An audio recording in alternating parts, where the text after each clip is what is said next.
Hey guys, welcome back to Solutions with Shanti this time, where we're going to be doing part two of the living buildings of the system, as well as having a Q&A. And I just want to welcome everyone back here. Thank you again from our wenches with wrenches. What did Duke actually say in the last show? I actually wanted to guys, I can't say something about the men. If anyone can remember, I thought that was quite cool, actually. The comment that Duco made about wenches with wrenches and something with spanners or something. I can't remember. That was actually quite funky.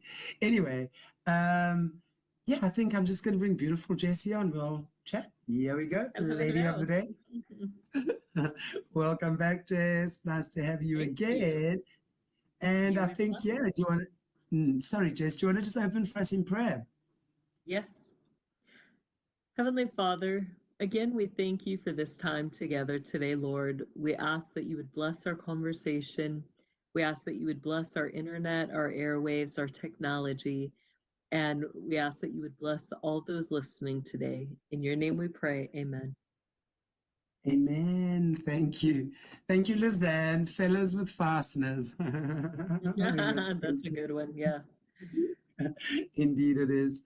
And I just want to remind you guys while we're here as well that we will be doing Patreon Book Club on Sunday with Jessie as well. So just a reminder, it's the first Sunday of the month. And then Madam goes gallivanting. No, you're yes till next week, aren't you? Then you go gallivanting for Then I 3 can go whole. gallivanting for 3 weeks. But I'll So be fun. back after that. Well, that'll be wonderful. Then we see you in May, and then it's midwinter here. Okay, all right. Right? Let's not think that far ahead because I'm shivering already. You can see I've got a jacket on from the earlier Yeah. show. Definitely creeping in anyway. Jess, so wow, we were having a very interesting conversation. I have to say, I loved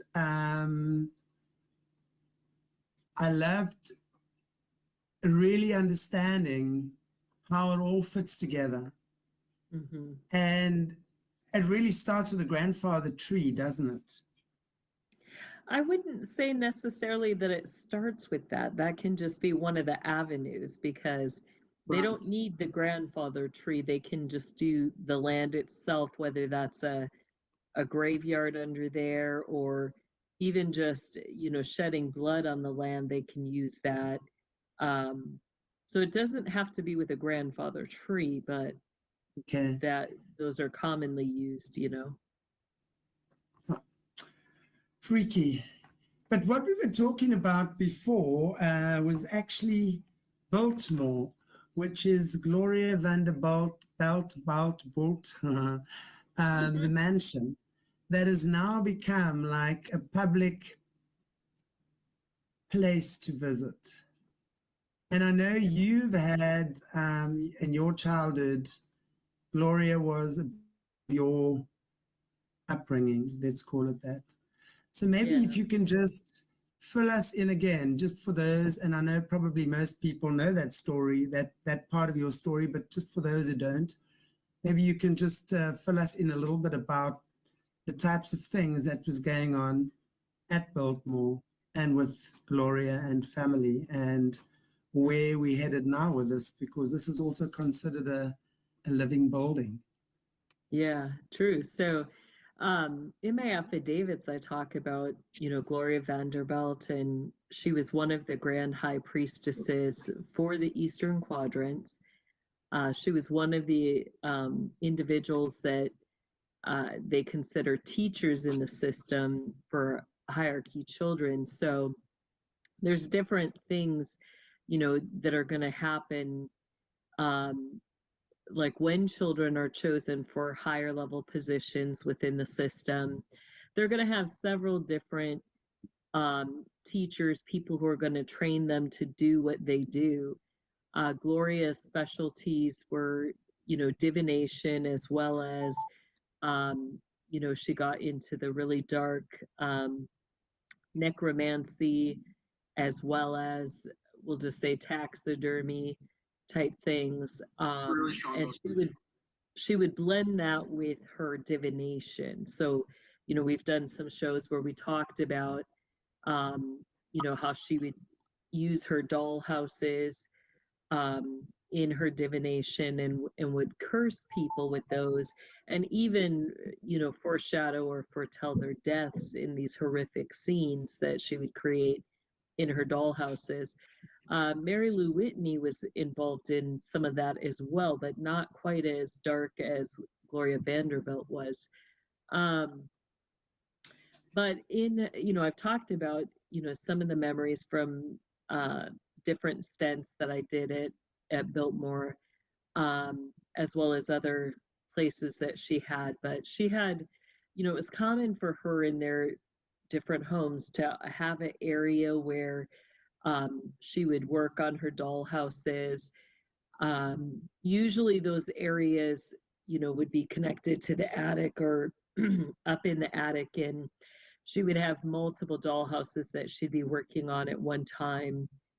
And then she would usually have a connection to a closet and dolls. And I've kind of described, like, how me and my training partner had got locked in one of the closets with the dolls and had to work our way out of that with these dolls that, there were spirits that were with them that would attack and things like that. So she, there was a lot with her.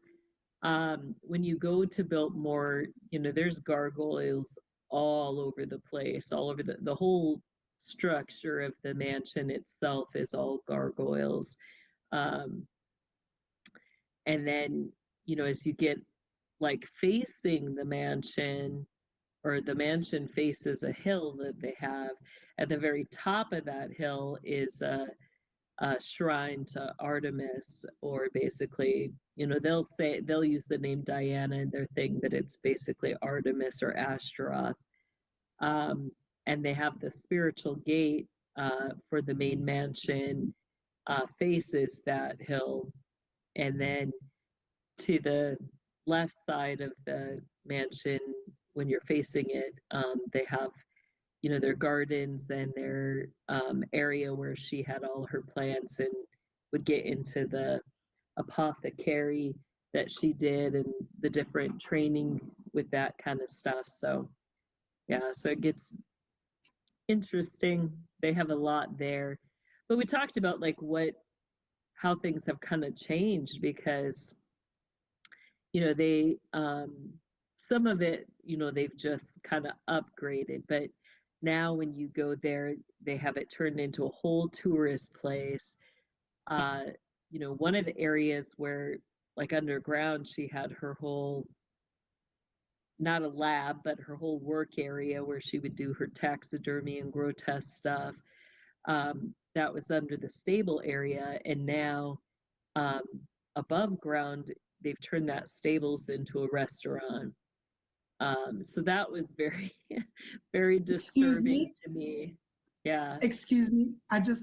Did I hear you correctly? You're saying that underground, she had a taxidermy or like a laboratory type thing. And I can imagine this is not, For even though I humans, found not animals. animal. It was humans. So, Yeah. and now above that, she's built a restaurant. Yes. So are you saying there's a restaurant at Biltmore currently that is built above Gloria Vanderbilt's taxidermy, human taxidermy? Yes. Is it still operational? Let me just ask you that first. Is there still operations going on under there, or is it been I don't cleared know. out? Like I've reported an affidavit, so I don't know if it's still operational. Um, I believe that there's, the circle groups that she had, the people that she had in charge of that land and area. I would say that's still very much in place. When I went to go back and do a walkthrough and stuff, like the moment I got onto the property, you know, it was very clear that they were aware that I was there. Um, and that's all I'll say about that. But they were very aware that I was there on the property.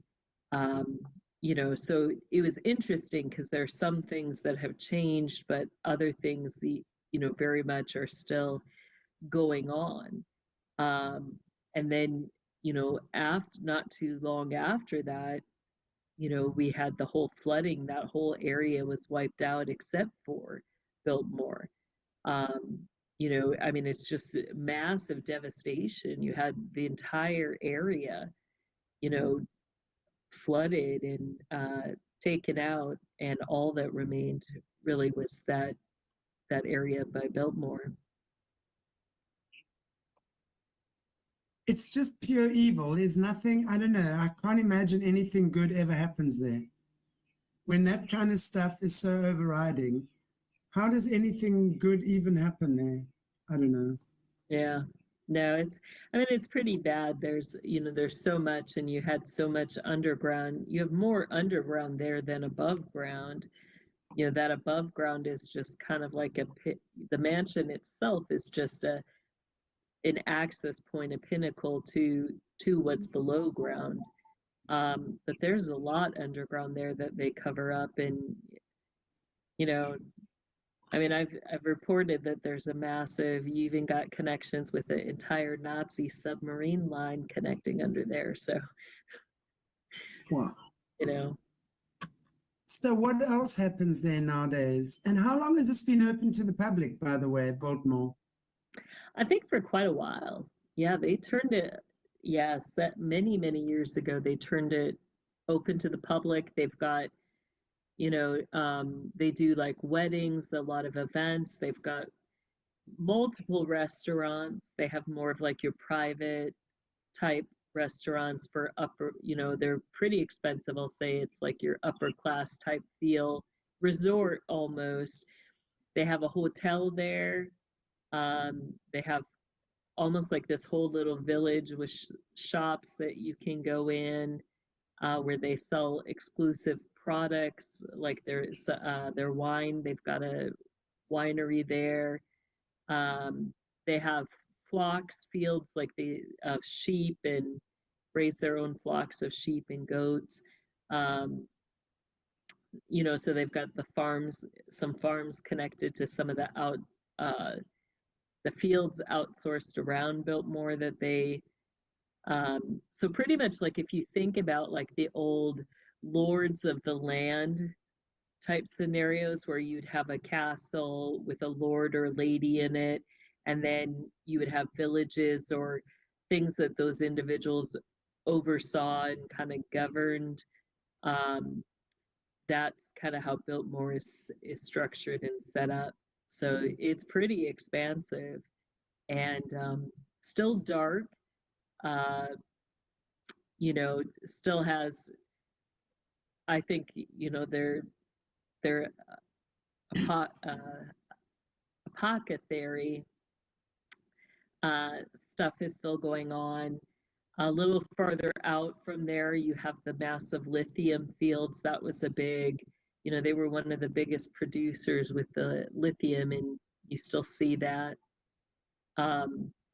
The gate there is closed, but it was interesting because they're still funneling energy that pours out off of that gate through certain things, and then their contracts were still, as being upper level members in the system, they were some that held certain contracts, which is why they have that big shrine to Artemis at the top of the hill.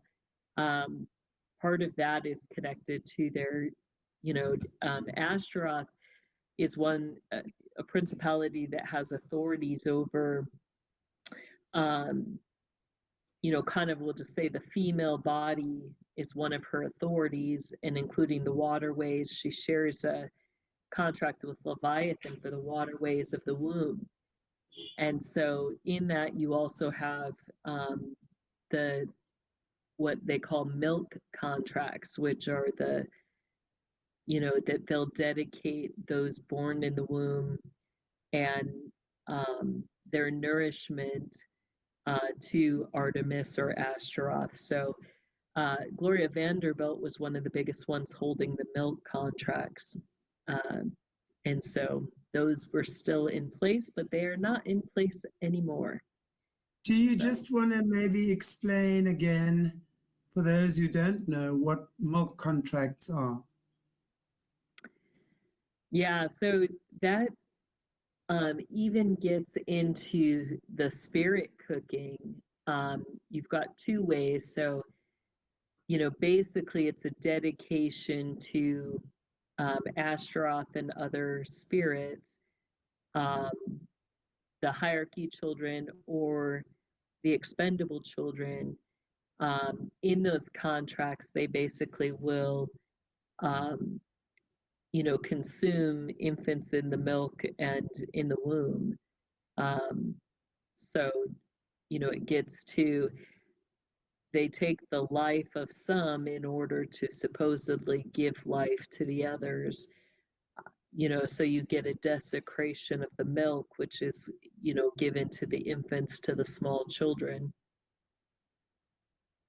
Nothing is sacred. And then we go and eat ice cream there. Yeah. So what's in that ice cream that you're eating That's there? a good question. Yeah, that's a good question. They could put anything in there. Yeah. I mean, it's like you like want to actually, believe they're good, you want to believe they're good. And you don't think, like, your natural thing is just to think, oh, this is, what fun. This is a good time, good memories. Like, they make it look like you're building family memories, and you're like, oh, this is fun, let's do it, let's have a good time.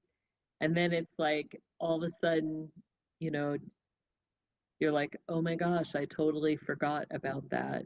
And, like, what are they doing with that? You know? And that's the sad part, is that so many people don't know.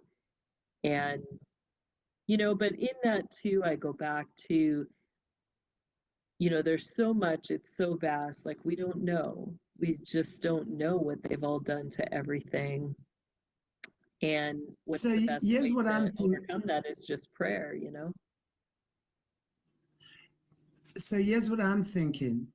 I'm thinking because obviously these guys, as we know, are highly adept at magic, right? So I'm pretty sure they wouldn't think twice about casting some sort of illusion spells on the people that came in there, right? Unknowingly, unwittingly, because let's think about this. The gates are closed. Biltmore, this beautiful mansion, now it's open. You no doubt pay a fee to go in there. I'm sure you would, or you would go in, but everything, everything you purchasing, your food, your trinkets, drinks, little memorabilia, right? They curse it, and you take it back home with you. So you kind of, exactly, you've chosen to go in, like everything else. You've chosen to go in. Unless you go in there, for me, the thing that changes that is if you go in with a different intention. It's like when we were talking about a few weeks ago, the divination thing. And I spent like 2.5 years really looking into this. But I didn't go into listening to the readings that I was listening to with the intention of finding truth for answers I was looking for. You know what I'm saying? I stepped back and I looked and I said, I actually want to see what goes on. So I was observing more from a research point of view. And I could see how easily, like, words and things they use get people hooked in. Right. And I could see there were even days I would go, okay, hang on, I've got to go listen now. And I went, whoa, watch. I was watching myself, Yeah. And what I'm saying is, like, even with stuff like that, right? If you go in with the consciousness that you're going to observe, right? And you pray for protection, you go in with God's protection, then I think it's different. You will observe things differently. If And you do anoint, so like, with you know, intention, put anointing oil on your right? shoes and Exactly. you're going in to redeem, to stop up the work that they're doing. You know, there's a shift in that, you know, it's interesting that just so little, like such little acts of faith can move such massive mountains, because really they have no power or authority. Like the Yeah, moment we go in there with that intention to pray, to anoint, to exactly. consecrate, But they it makes can't do such, anything about that. it's so true that, because, you know, wow, the illusion that they cast is so deceptive. You know, here's this beautiful, regal, wealthy woman, right, living her Right. best life, which is the illusion that's cast to the public in this beautiful mansion. Now, come, people, come and see. And it's all the surface beauty, because that's what the Luciferian system Yeah. is about. It's really all about material goods, material goods, and Or how much even of that you family, can they pull afford. it in with the family time, like, you know, Christmas times, holidays, you know, oh, come, you know, spend a weekend here, enjoy your family time. There's so much to do. And that's how they pull people in, you know, Exactly. and get people to check out, you know, spend a weekend. They even put massive art galleries there. So, you know, they have these big names that they'll display their artwork, and, you know, people want to go and appreciate things like that. Um, you know, it's crazy. So, what do you think the intention is with that? Now, if I think again, we're looking at those big castles, the Neusch, There's that's the one. That's the one word I can't wrap my tongue around. That's so crazy, because I'm usually quite good at pronouncing things, but that is one castle. For some reason, clearly, I have issues with saying that word. But it's there's like, you know, they're also, time. so it's like obviously people going in there, and I'm sure they're harvesting loosh or energy from Yeah, people, you exactly. know, Yeah. and it's the same thing they'll be doing at Biltmore right now. You know, going in there, opening up this beautiful area, sitting, and yes, all the goods I'm sure have got all kind of witchy things attached to them. How do they actually harvest the energy of the people though? Because they're not really traumatizing them, and they like trauma.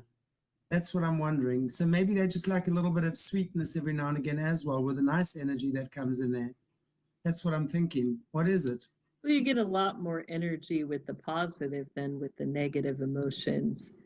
Um, you know, but these are areas where there's so much trauma in the land, you Hmm. know, generations of horrific things. And then on top of that, then now they add the, you know, the good times, but that's part of the illusion, you know, is that people are going there giving their positive energy to the place, and you just have these energy suckers that are sucking it all in. You know, it's It's like true. energy vampirism would be a good way to explain what they're doing, but it's like energy vampirism. Then let's say, I mean, you go there, spend the morning or the day there. I would imagine it would probably be an outing, a day long outing type thing, and probably feel pretty damn drained after that. Maybe you got a headache, maybe you're exhausted and you can't imagine why.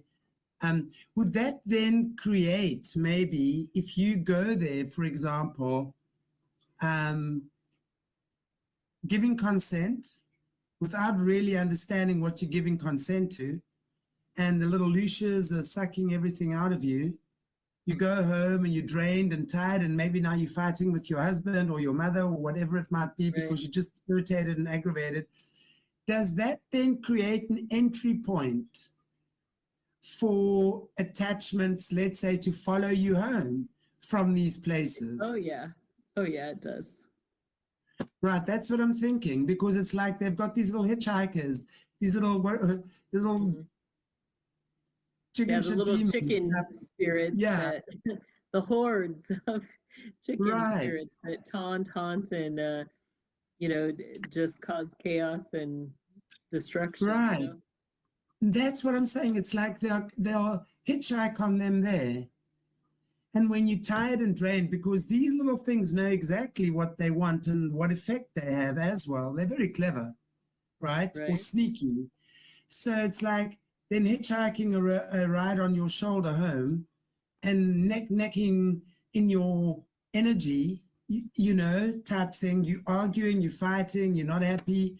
Suddenly, a fight out of nowhere occurs, and then you run off and sleep with another woman that night or another man, because you know what I'm saying? Stuff like that, it happens. Yeah, it does. It brings it to that place of the sins, tempting people to sin, and causes those access points to, how does the enemy get authority or legal ground to attack us? It comes through sin. That's the enemy's only legal ground. So, before you get the sin, usually there's a temptation for that sin. And so that's what, those spirits are good at, is tempting. Originally, what did God create them for? They were to be ministering spirits. But the opposite of that is spirits that are going to tempt or lure, draw you into something. Absolutely. To me, it just makes sense.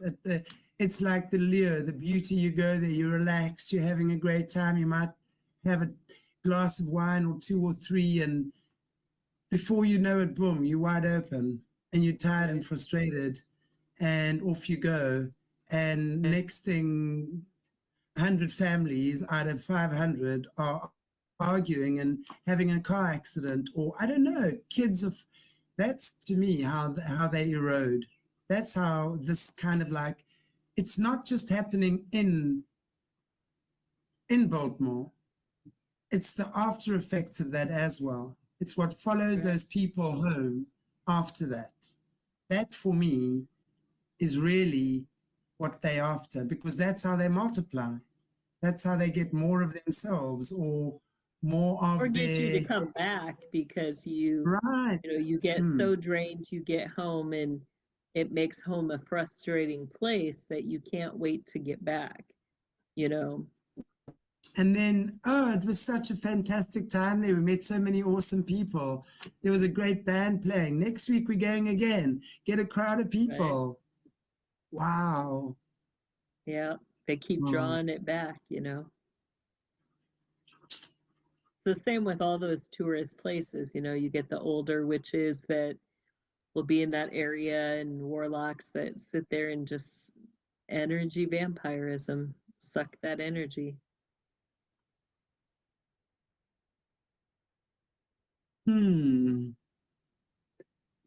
Very interesting. I'm just like, part of what happened at Biltmore as well was the 12-year-old rituals, right? Correct. In the swimming pool. So is that available for public display? It is. Public. Yes. And what and are they? Has been anointed now. So. But how are they selling that? What are they saying happened there?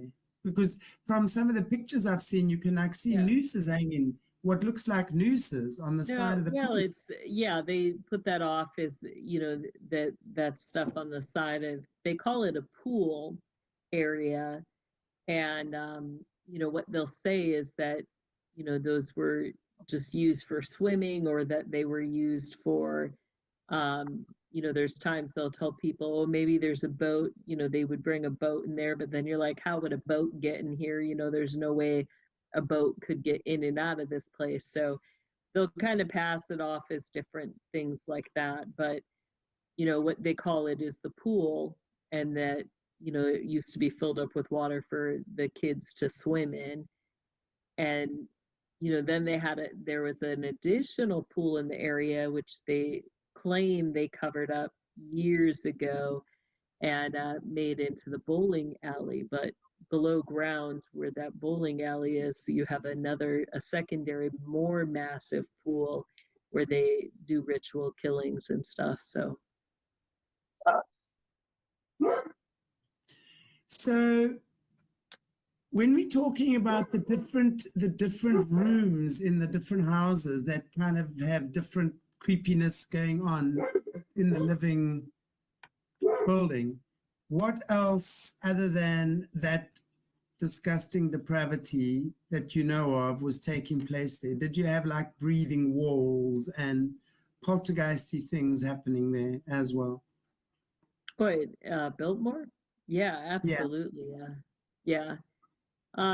You know, you'd get the high priest and priestesses gathering, um, particularly to do specific training. Everything that they do for the system, you know, part of their job is that everything that they do before, you know, their time is done, they have to train someone else to do that. Um, you know, because their position is vital to the system continuing to go. So all that evil they have to train others to do. So you get different areas, particularly there, like, you know, if we just broke down some of those areas, you have the kitchen area, you know, was used to teach children how to process and, we'll just say, cook. You know, that was part of the cannibalization, the cooking of the human meat. You have one of the rooms that they call for porcelain. Um, you know, they kind of call it the flower room or something, but they would make the porcelain mass for rituals there, have the kids learn how to do that. And then some of the things that were connected, we did an episode on the mannequin program and the doll programs. So some of that is taught there, how to do that. Then they have their whole you know, in the pool areas, they're going to teach some of the rituals and ceremonies that are continued throughout the generations, how to do those. Um, you know, some of the different ceremonies and rituals that revolve around the contracts that they hold. So the pools also were used for the milk contracts and the renewal of those contracts. Then, you know, you would have different areas like the taxidermy or the different stuff she did around that was going to be, you know, would be taught there. And then you have like the apothecary area where you know, she's going to teach how to do some of the poisons, different tinctures, potions. She was bigger in that. You had more, uh, you know, one of the other grand high priestesses would teach more of the procuring of the hormones that they would use for special tinctures. But Gloria also, you know, did some of that as well. So then you get the procuring of the adrenochrome and the different hormones connected to the pineal gland that they would use for specialty tinctures that would be used for spiritual acuity for the higher level members. Or, you know, the psychosis adrenochrome that they would use, like in the 12-year-old ritual that I've described, where, you know, the adrenal mixture that they give causes, you know, the individual to go into complete psychosis. And in that, they just, you know, basically rip apart and shred and consume flesh. Um, so that's all different things that they do there.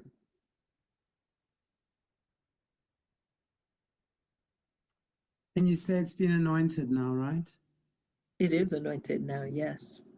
every place that feet could walk was anointed. Yeah. Do you think stuff like that is still going on there? I mean, stuff I like, do. Yeah, I do. but not in the pool, surely, because if that pool is open for public now, They okay, have come now. they have contracts that were being held. The milk contracts were the last to be broken there. So, you know, I don't think they'll be able to renew those now, but up until this last year, yes, they were still doing those. So again, they're bringing people in there with this illusion of this beautiful place and all the lies they're telling. And they're still having, as you say, the milk contracts, which up until a year ago were in place. So they were still, in essence, doing rituals in the pool. I believe they were, yes. And then just cleaning it up as only, I mean, now the normie will now not imagine that that is even possible, but we've now learned from you how very possible that is, that within a few hours, that place, I suppose minutes even, it can look Yeah, like so magic. Kino used to say if Mickey Mouse can do it, you know, in the Disney little thing where No, he cleans with magic, if Mickey Mouse can do it, you can do it too. That's what he used to say. But yeah, they clean it with magic. You know, it's not what we can imagine or think, you know, how, because in our minds we think, how could they, you know, how could they clean up things like that, you know, have such, I mean, people can't even imagine the depth of this evil or how bad it really is. And then when you think about, well, how is it even possible? How can they clean up or hide or make it look within such a short time frame as though nothing has happened there? I mean, when you see it, everything is lickety split clean. I mean, it's absolutely immaculate. That should be a dead giveaway, you know, that that there's stuff going on there. But you know, the whole place is immaculate. You know, you wouldn't think that anything could happen there, you know, but it does. They do Part it of right the under people's illusion. noses. Yeah. And it's all illusion. It's not even like they're just sneaky. They're just really creating illusion. Yeah, it's just like they're Yeah. spinning illusions around everyone. And then you go Right. in there, you see what they want you to see, and not beyond a certain point. And And then the people coming, like the tourism is vital to the illusion. You know, if all of a sudden nobody was allowed on the property, and they didn't have that energy coming in, we would see it quickly crumble, like more than, you know, regularly happens to a building. Like all of a sudden, this beautiful grandeur building would very quickly lose its life and its splendor and would quickly die. Because they have to have that whoosh to keep the illusion, you know, to keep it alive. yes, If they yes, don't have yes. that, it My, immediately like crumbles, and people are like, what the heck? Like, I was just through there last year. Like, why did it so quickly? Like, it doesn't make sense, right? And it's because they're keeping it alive through the magic and the energy. that was exactly what I wanted to ask you now. Actually, it's interesting because I got this picture of this, you know, when you see these beautiful women that are actually very ugly witches when you look at the spirit, right? The illusion, and that, of course, is luring in with their sexual energy, all these guys or women, whatever it is. And then when you see the real, it's like, oh, right? And to me, this would be the same thing. It's like you see those old haunted houses in the middle of nowhere that used to be these beautiful castles. Yeah. And I was going to say, if those trees, because for me, you know what you're saying early on, it's like the grandfather tree is fed the blood, and that's no doubt that's the sacrifice. So the blood that that tree is fed is sacrificial blood. So for me, they're giving the tree that blood because they obviously want the tree. They want something from the tree, right? Power or protection or energy or whatever it is that they're acquiring, which then feeds the whole system. But if that tree or that system, no matter which area it's coming in from, is no longer being fed, it's going to crumble and die, and it's going to be annoyed. It's going to get angry first. It's going to get angry. So I would imagine it's going to be destructive first, because any addict gets angry. It's, you know, when you're trying to get someone off drugs, they get angry before they break that cycle of addiction. So you usually see a pestilence of some sort, like when you're saying those words, like what comes to mind from what I've seen is usually there's a death or a pestilence released on the land. Like you see those old trees and all of a sudden, you know, they're like, oh, I had this this rare beetle infestation, right? But so you see this destruction from within, but it comes out and it goes out on the land, and then there has to be, you know, a cleansing to stop that pestilence or destruction. The same thing with the water source, where all of a sudden the water's bitter or bad, bad to drink, and then they have to do a cleansing. So I think that's how that kind of manifests, is it releases something negative or bad on the land to others, you know, which is part of why, you know, they're so faithful to those that are given charge over those things. They're so faithful with it because they don't want that devastation coming onto their family line or destroying them or their family line.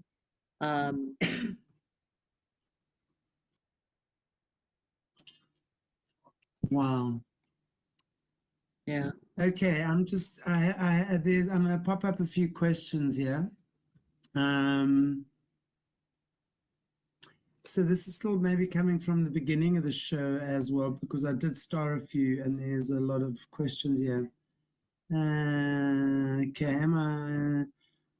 Okay, Pamela, I'm just going to put this one up here. I'm interested to know what you think about the Denver airport in relation to this. Jess, is there anything you can say about that? Oh yeah, there's a lot underground there at the Denver airport.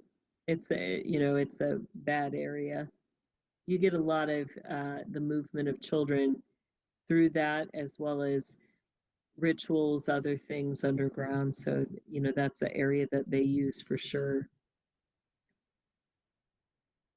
Okay, thanks. Michelle, I don't think I got the first part of your question. Continuing my question, the Duke House in Newport, which was originally a Vanderbilt house, has a huge dollhouse in it. Creepy. Do you know anything about that? Yeah, you get a lot of her properties. They've, you know, preserved some of her doll houses and stuff like that. So I guess the scary thing in that, knowing that, I'll put it this way, it is not my belief that Gloria or Mary Lou Whitney ever built a dollhouse or fashioned a dollhouse just out of the fun or just as a hobby. Their dollhouses are intricately connected to their divination. So what do you have? You know, everything that they did, all their dollhouses are a replica of a real somebody underneath them, or somebody that they were targeting. So, you know, high priestesses under the Eastern quadrants, or people that they classified as enemies, you know, Christians that they were targeting. Somebody has a house similar, you know, every one of their houses was somebody's house, right? Somebody lived there. Somebody was connected to those buildings that they're replicating. And if they're just empty, it means that they hadn't divined or discerned that the time for the divination had come forth. You know, so they leave it open with that fear that, you know, people who are trained to do that form of divination can cause the doom and destruction at any time. It really is a form of control, even of, you know, a form of soul capture and torture. Um, you know, where those underneath them are connected. Um, you know, you know, the question in that is it possible for them to sustain or take away life and connect life to those type of items, divination items, you know, Right. where as long as the house is standing, even though it's empty, there, you know, the person is alive. But the moment that house is destroyed, that person's life comes to an end. So, you know, is that why they keep some of these vintage doll houses? Is because you've got members of the system whose lives are connected to that through the divination and the sorcery. Um, I think that's exactly why they do it, but I say let the Sure. kids at them. Bring all the doll houses out. Let the little boys have fun and and jump on Right. those suckers, ride them like horses. They're big, you know, ride them like horses, destroy those houses. That's what I say we should let the children do. Nothing quite like a child doing that, because a child will do it with a very different energy to an adult, that's for sure, right? Wow. Right? Yeah. It's interesting. Okay, Judgment Day random. coming, that's what Hmm? I'll say. I said I think it Random. should be a judgment day. Bring all the Yeah, stuff no, that for they had sure. and let the kids at it. But go ahead. That's why I say totally. I mean, it's okay. My question is, did Jessie have any experiences in Monaco? Random question for you, Jess. Were Yeah. you ever gallivanting in Monaco? It's plausible that that's, you know, it's plausible that's the area with the training with the water gates. You get a lot of the older areas that have cisterns underneath and stuff, but so it's plausible, but I don't know. I haven't identified all the places of my training yet, you know, because not all of them did we just go in your normal way above ground. We didn't always know where we were at. So some of that is still Right. forthcoming, but yeah, I mean, and based on what you're saying, it wouldn't be surprising. right. Okay. Was Gloria Vanderbilt conscious of what she was doing, or do you think she did bad things under an altar? Oh no, I'm pretty positive she was very conscious about what she was doing. Yeah. Are there, on that note though, are there any of these, like, I often think about these celebrities, right? These little celebrity witches like Meghan Markle and maybe Beyonce and people like that who just look sweeter than sugar. I mean, Beyonce, when you watch her being interviewed, there's no one sweeter or nicer than Beyonce, really. She is so likable. She really, Don't really buy it, is. Shanty. Don't be sucked in by her That, alluring energy. but that's what I'm saying. It's so amazing that there's that, and even Oprah. I mean, look at Oprah. She's Right? had such a positive effect on so many hundreds and thousands of millions of people's lives. She really actually has on so many levels. But yet, one has to wonder, because I do know that there are certain people that have, like, obviously they get triggered and they get woken up at night and drive somewhere, do something, come back, and they have no idea they did it. That I do know. I mean, there's a guy here in South Africa as well. And I mean, he would wake up with grease on his hands, or like full of whatever. And then what he started doing was he started taking the kilometer reading on his car when he got home from work, and then the next morning. And then there were definitely times where he'd be putting up to 300 kilometers a night on his car. And he'd come back and he'd have blood on his hands or grease on his hands or stuff like that and he was part of the AWB, which was far right wing. He was groomed by the AWB, yeah, far right wing, in my days still, but a little bit younger than me. So I'm wondering though, with these celebrities, do you think there are some of them that are unaware that they commit these atrocities? That they maybe wake up? I think there are some that are unaware, I do believe that, but I think there also are those that, they're very aware that they're doing it. I think that for some, it depends on the situation, the event, and what was all happening in regards to that. But it's like when I was going through the training with the Grand High Priestesses, it's like they know right where they left off for your training.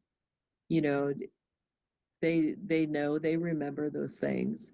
Their job is to keep up, their contracts, and to do that, that is a quarterly, sometimes a daily, sometimes a weekly thing. There's things that they have to do every single day or every single quarter to upkeep on those things. So, it's not like they just have a switch, that comes on and they're like, oh yeah, I gotta, it's the day to renew that contract. No, their job is to make sure that that happens. So they remember, they know that part. Whether there's times or things that they went through, as children, maybe there are things that they don't remember that they've suppressed. That's possible too. But, what I experienced wasn't an altar. That was, that individual. That was their job. That was part of, what they were raised up in the system to do. And, they excelled at that. And in fact, they were perfect at it. The highest form of accomplishment is, that they're perfect. But Perfect. Perfect in every way. I mean, it's so true. They do strive for perfection, because when you look at these, whatever that might be, it's like, who decided the perfect female body has to look the way that we are currently seeing it, with the very curvy, yeah. right? Well, not even that. Before that, you get almost like the woman that is nothing, pretty much, Yeah, very exactly. straight figured, but Exactly. And then when you look at the gods as well, the gods of the sky, I mean, they're these huge, brutal men that stand with a 12-pack, never mind a 6-pack, right? yeah. And that, how does any man live up to that? That, right? It's like it's like that to me, just in the physical form, they've created this illusion that that's the image of the perfect woman and that's the image of the perfect man. So if we think about this, isn't all our, as women, all our vanities, right, is following that narrative? And the same with men. You go to the gym, you work out, you take steroids, you kill yourself trying to look like Adonis. Well, it puts people in that mode where there's always that trying to earn, rather than earn the salvation, they're always trying to earn that place of godship. They want to be a god, but then they realize no matter what they do, there comes the day where they realize they can never attain that.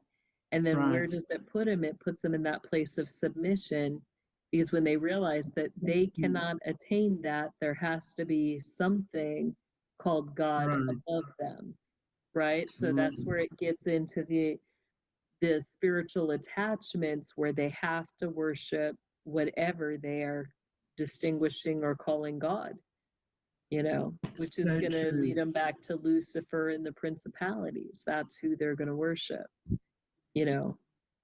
And you're forever a minion to someone who you think in your mind has attained that, because as human beings, you know, when that schism has been created in our way of thinking about ourselves, it erodes. And that Yeah. takes away our sense of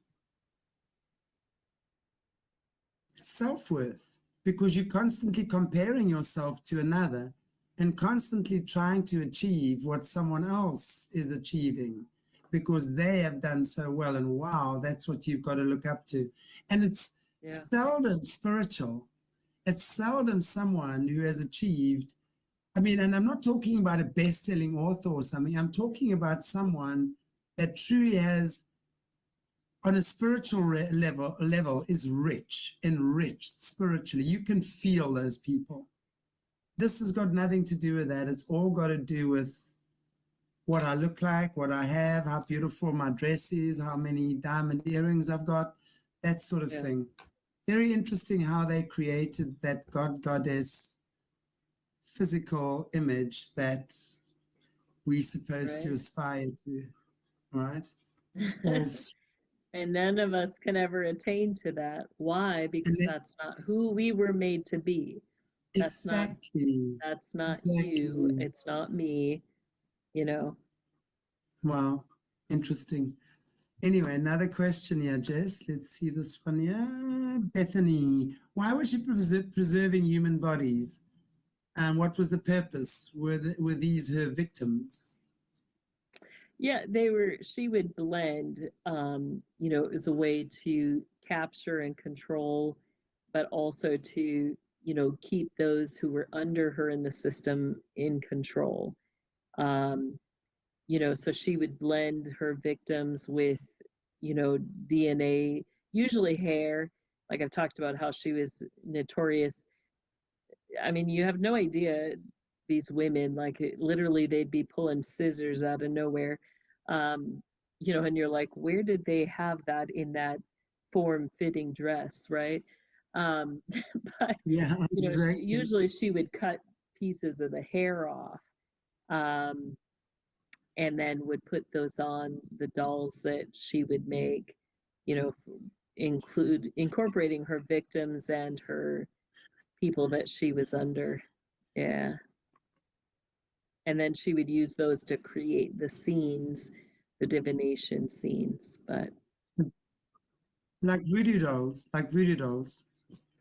yes, but made out of not cloth. You know, that was part of the taxidermy. Yeah, made out of skin. So she would then, as you say, create the scene of either an accident or a heart attack or right, broken leg. If you're lucky, you might just get a snapped little finger. right. Oh, how evil can you get? Yeah, it's Man. bad.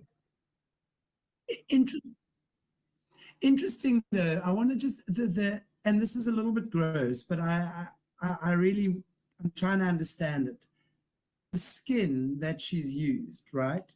So let's say she took the skin of the victims. Would it be the same victim's hair that matched the skin? So would it be the same, or did it matter? No. She would match it with those Yeah. that, you know, like if she was training high priestesses, young high priestesses in sacrifices, right? They would sacrifice an infant, and then she would connect, you know, those that were in the training, the sacrificer to the victim in that by, you know, making a voodoo type doll like thing with it, you know. So she connected it. It didn't have to be the person itself. Okay, I'm with you. She was Yeah. able to connect them. Wow. That's insane. Yeah. Sure.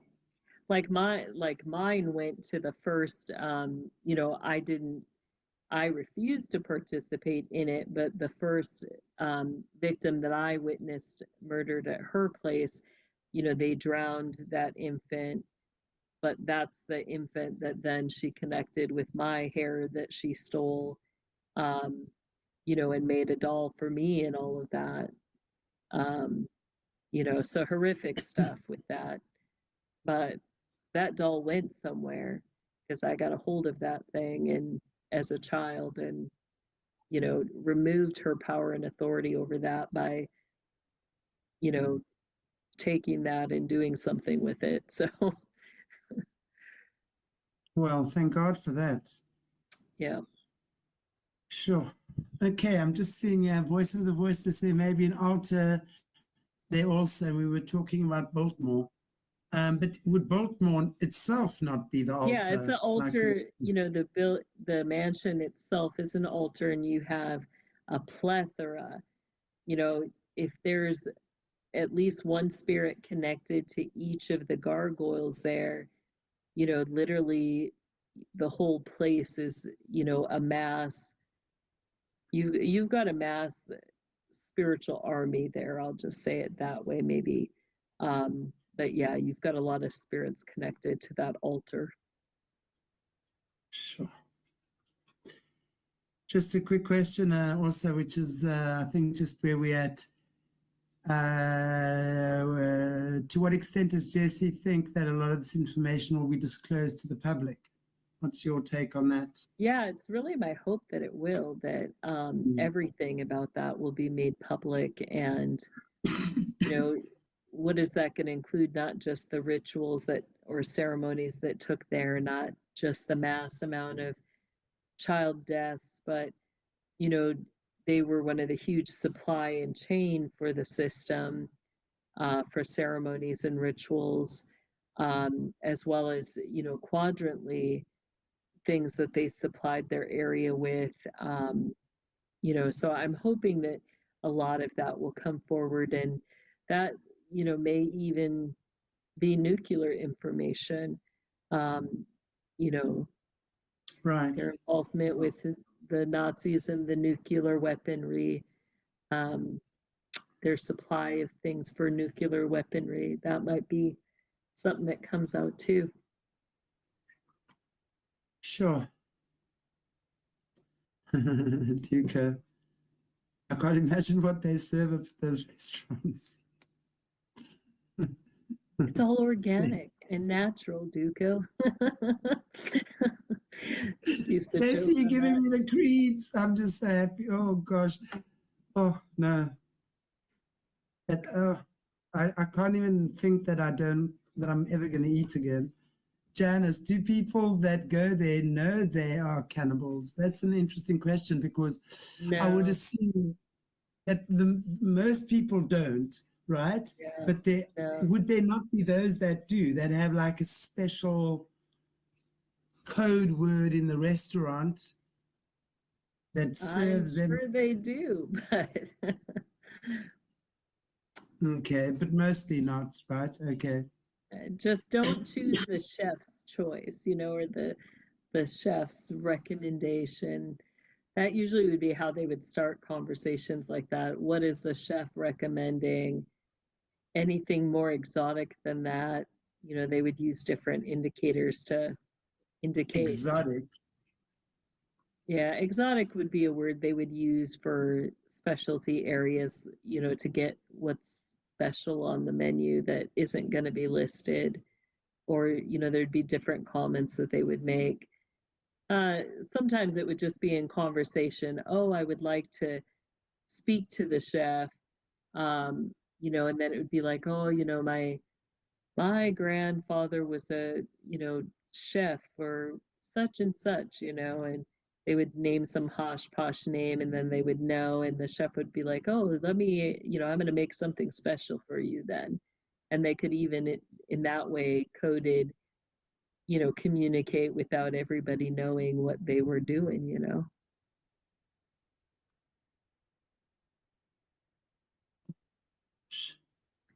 So it says, are these people actually possessed? Go ahead, sorry. No, I was just reading the comment there as well. So go for the yeah, spirits or parasite spirits. Yeah, possession is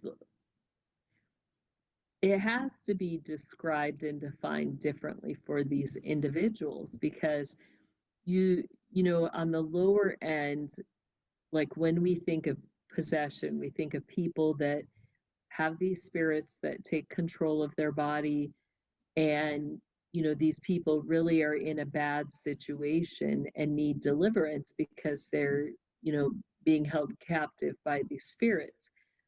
But with the higher level people, and not, you know, not everybody, but you get special hosts, you know, so these people are not, you know, if I could put it a certain way, your top grand high priest or priestesses, you know, there is a control. That's part of learning the Solomonic magic. Solomon, you know, had control over the spirits that he contracted with, you know, and so in the same way, they're going to learn to have that control, and they're going to make alliances for the purposes of having power and authority. So, you know, it's not your typical possession type situation. Um, you know, they very much, there's a control element that they have over these spirits that they know how to wield, and they're going to do what they need to do to protect themselves so that those spirits don't um, have a decapitating control over them. Yet at the same time, you know, there are moments like, you know, when the grand high priest or priestesses host ceremonies, there may be times that they have to do ritual cleansings of their bodies because they're going to have a spirit that they're hosting for a night for that ritual or event. Is that a form of possession? Absolutely. But it's not like your typical, you know, like there's certain things they're going to do, and then at the end of that night that spirit's going to leave and they're back to, you know, their normal self. So I don't know how to, I want to define that it's different than what we typically think of possession as, um, when we talk about that. Sure. Another question from Harry. Yeah. For what good does it to a man, woman, if he, she wins the whole world but loses he, she soul, her, she soul? And that's so Yeah, true. that's a scripture. Because you can Yeah, win that's a whatever, scripture right? verse. Yeah. Yeah. Yeah. I like that actually, because it's so true. And, you know, we need to remind ourselves of that every day. And sometimes we all lose ourselves in ridiculous nonsense from time to time. It's part of being human, but we just need to get ourselves back on track again. That's for sure. Heartlight had a question here, which I think is one that a lot of people ask. Why would God allow that, basically, for these souls to be trapped in that way? What's your take on that, Jessie? Because I think that's a spiritual. I think it comes down to free will. You know, the Right. Lord gives free will, in that each person, you know, is going to be held to account. How do, you know, we all have that choice. Are we going to do what's right, or are we going to choose evil? Um, you know, so in that, the Lord is just, you know, when he brings those people forward for judgment, you know, at every point, at every act, every thought that they commit that is continually evil or wicked, every single moment they have a chance to turn away from that, yet they don't, you know. Blessed are those that do, you know, those that love righteousness, more than, you know, self pleasure or money. You know, blessed are you that choose to love righteousness more than, you know, pleasure of self love, you know, or love of self pleasure or money. Yeah. And when we look at the kids and stuff, I think a big part of the question is about the children. And I know we've definitely covered that a few times, but I think we probably need to cover it a few more times, as to, you know, when we talk about the kids, right? Yeah. Yeah, such Uh, extent of evil, with the acts of wickedness committed against children. Really, it's crimes against humanity, yeah. is what they're guilty of. And One day everyone will pay penance, that's for sure. Interesting. The pool area is very dark, and I would imagine, I just wanted to actually pop that up there, Jessie, because I think makes sense then when you're saying if these up until perhaps a year ago, right, they were still doing rituals there. She's that can't be fun-loving energy, that's for sure. Right. Okay, I think we'll make this the last question, Jess. Jessie, do you recall the red hallway at Biltmore? I know Timothy Homseth did take a picture of the red hallway. Any significance? By the way, friends, literally felt sick there, yeah.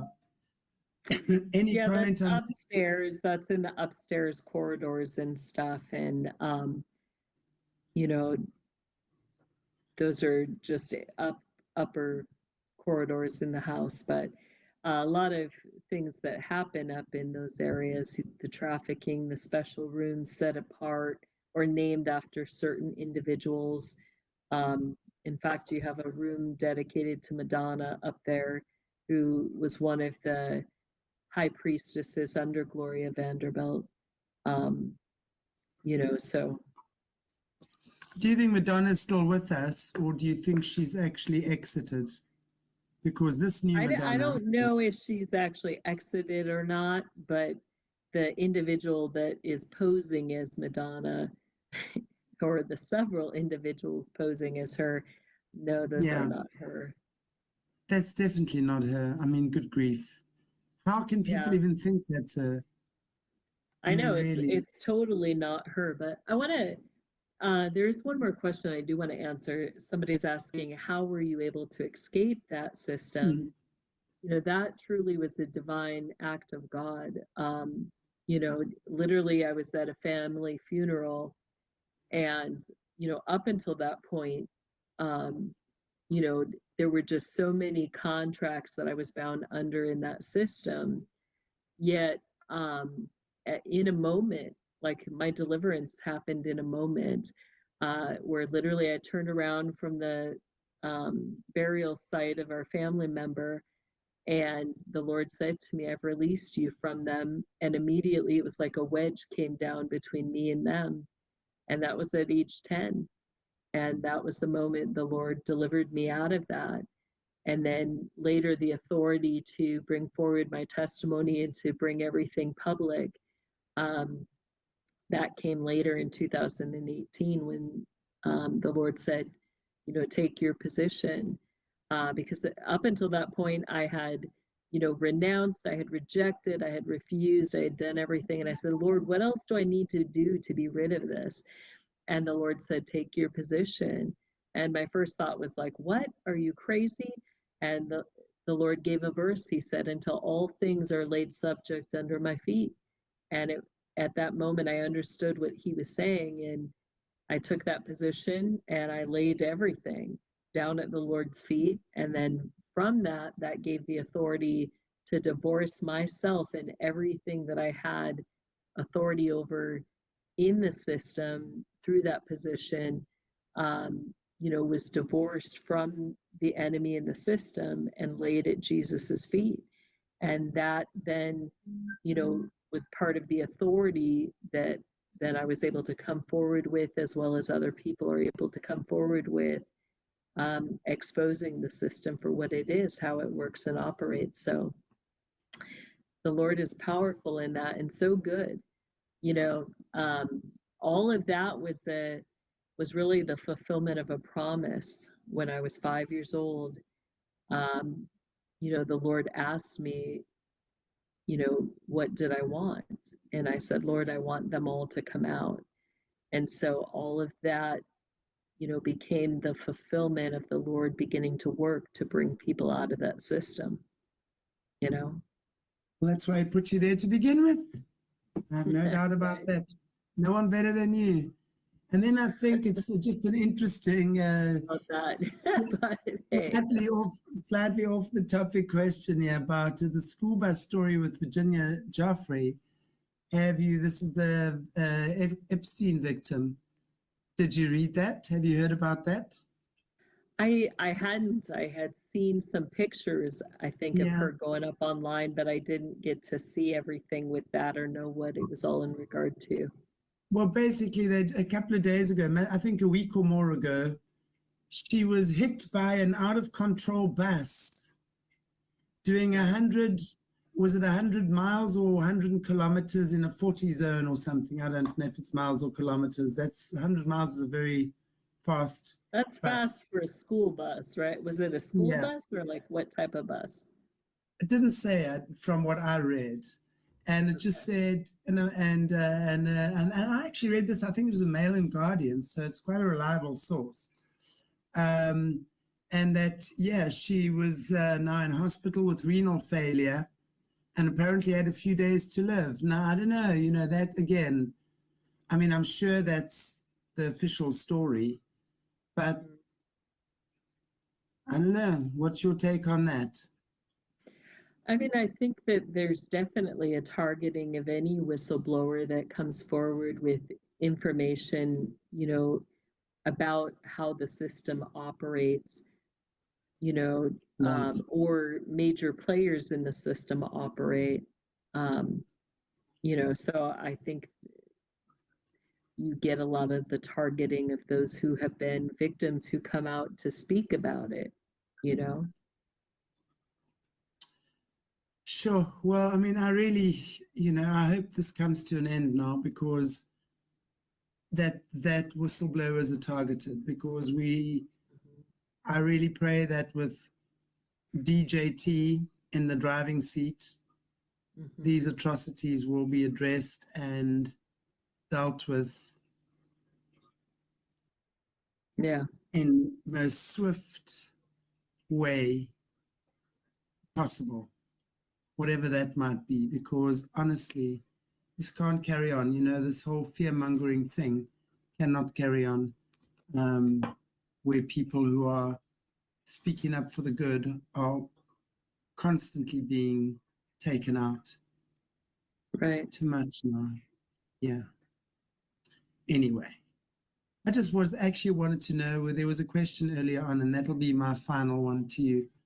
Do you think that Anderson Cooper knows, is aware, was aware, again, of his mother's shenanigans? Because it's clear that he obviously was part of that as well. You must have known him then, did you? Did you know Anderson Cooper when you were a child? I'll just put, yeah, I believe he fully was involved in those things, in the shenanigans with his mother and others in their circle groups. Yep. So yes, I Okay, believe so he there was we. fully aware. I just really am worried about that baby him and his partner adopted. How's that baby? Does anyone know about how Anderson Cooper's baby is? I hope it's Right? fine. I always get Yeah.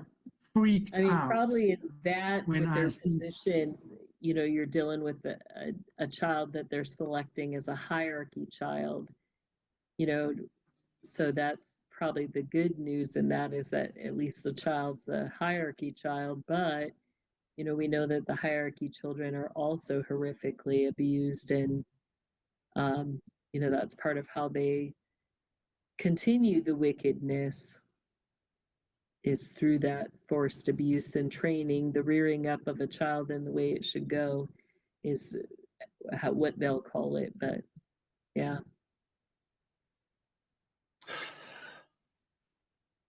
I remember when I saw pictures when they just adopted that baby, and you kind of know what that poor child's in for. Horrible.